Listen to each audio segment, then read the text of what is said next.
Google ఈ పేరు వినగానే ప్రపంచంలో ఏ కంపెనీ ఉన్న వాళ్ళైనా, ఏ కంపెనీలో పనిచేసే వాళ్ళైనా సరే, ఏ సంస్థలో ఉన్న ఉద్యోగులైనా సరే, అబ్బా గూగుల్లో నాకు జాబ్ వస్తే ఎంత బాగుంటుంది, ఎలాగైనా సరే గూగుల్లో జాబ్ తెచ్చుకోవాలి అని చెప్పి నిరుద్యోగులు కూడా ఆలోచిస్తూ ఉంటారు.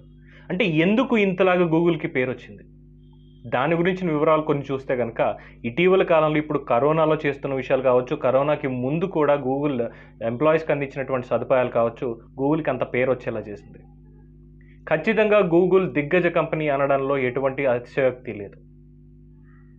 గూగుల్ వ్యవస్థాపక సభ్యుడి దగ్గర నుంచి ఇప్పుడున్నటువంటి సుందర్ పిచాయ్ వరకు ప్రతి ఒక్కళ్ళు కూడా వాళ్ళ ఎంప్లాయీల యొక్క ప్రయోజనాలే ముఖ్యంగా సంస్థని తీర్చిదిద్దుతూ వచ్చారు.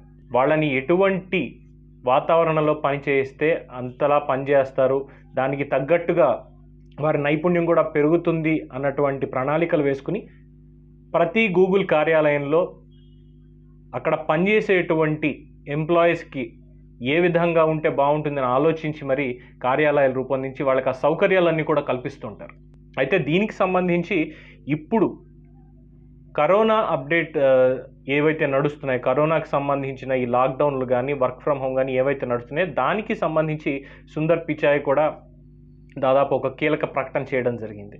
అయితే డిసెంబర్ 31 అప్పటి వరకు కూడా వీళ్ళకి సంబంధించి ఒక కీలకమైన ప్రకటన చేసింది. అయితే ప్రస్తుతం వర్క్ ఫ్రమ్ హోమ్ ఇస్తున్నటువంటి అనేక కంపెనీలతో పాటు గూగుల్ కూడా వాళ్ళ ఎంప్లాయీకి వర్క్ ఫ్రమ్ హోమ్ అనేదే ఆప్షన్ ఇవ్వడం అనేది జరిగింది. అయితే దీనికి సంబంధించి తొలి విడతగా దాన్ని జూలై 31 వరకు పొడిగించింది కేంద్రం.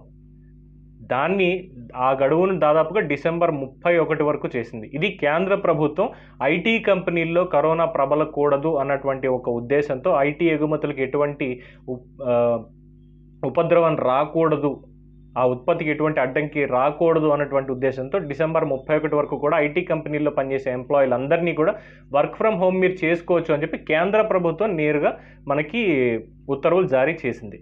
అయితే దాని మొత్తాన్ని పెంచుతూ గూగుల్ తీసుకున్నటువంటి నిర్ణయం ఇప్పుడు సర్వత్రా చర్చనీయాంశం అయింది.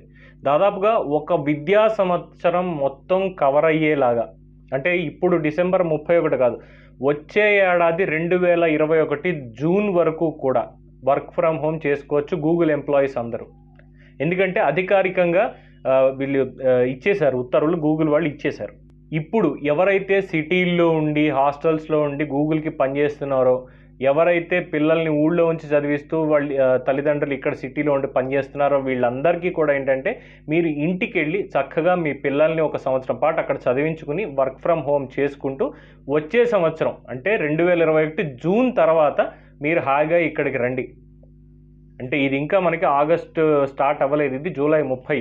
వచ్చే సంవత్సరం జూన్ 21 అంటే ఈ సంవత్సరం మొత్తం వాళ్ళ పిల్లల్ని చదివించేసుకుని హాయిగా ఈ సంవత్సరం వేసవి సెలవులు అయిపోయిన తర్వాత మళ్ళీ అడ్మిషన్లు స్టార్ట్ అయ్యే టైంకి వాళ్ళని చేర్పించి వచ్చేయచ్చు. అంటే దాదాపుగా ఒక సంవత్సరం పాటు అనధికార సెలవు ప్రకటించేసింది గూగుల్ ఎంప్లాయీస్కి.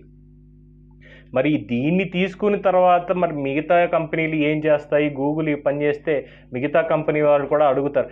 ఈ సమయంలో గూగుల్ చేస్తున్న పని ఏంటంటే, వాళ్ళ జీతాలు తగ్గించట్లేదు, వాళ్ళకి ఇచ్చే సౌకర్యాలు తగ్గించట్లేదు, కేవలం మీరు ఇంటి నుంచి చేయాల్సిన పని చేయాల్సిన టైంలో చేసి ఇవ్వండి అని మాత్రమే చెప్పింది. ఇటువంటి సౌలభ్యం ఇచ్చినప్పుడు ఏ కంపెనీలో అయినా పని చేయకుండా ఎందుకుంటారండి?